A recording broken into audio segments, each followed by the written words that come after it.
Để giới thiệu thêm với toàn thể anh em trong ngành nhôm kính thêm dòng máy cắt này, đó, video này,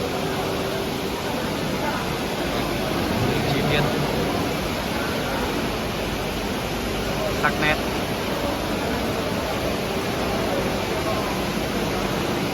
dây vuông, và CNC.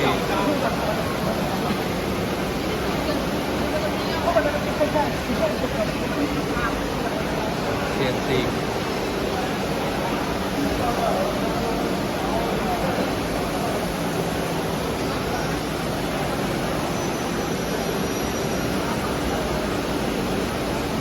Đấy, máy hai đầu, cắt 45.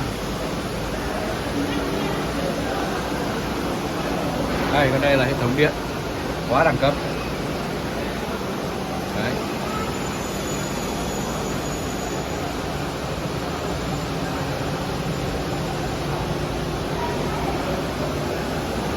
Đấy. Tiếp theo là một con nữa, nhẹ nhàng hơn.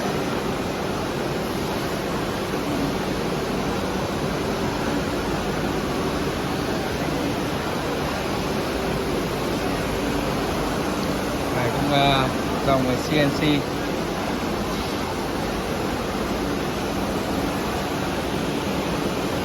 Con này chuyển 3 góc 45, 90 và 135.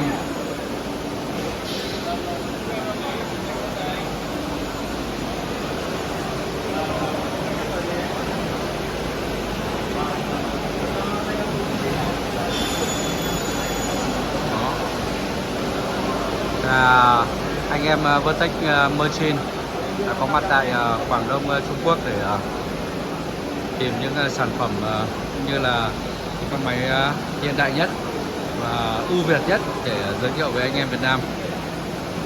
Trân trọng cảm ơn anh em.